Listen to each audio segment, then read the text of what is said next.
Hello everyone and welcome back to my YouTube channel with another useful and informative video. So guys, in this video I'm going to show you how to clear system data on iPhone in iOS 27.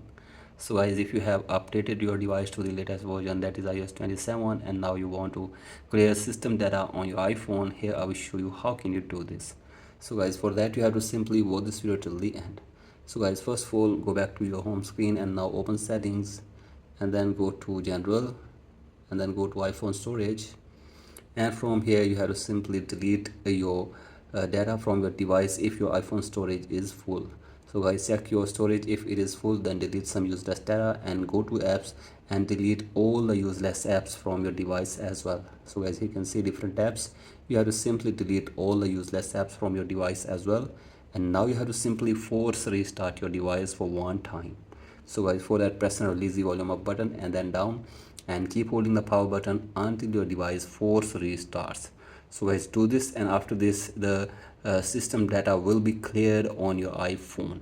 So guys, in this way you can also clear system data on your iPhone in iOS 27.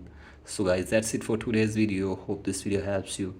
Please like and subscribe to my YouTube channel as well. Thank you.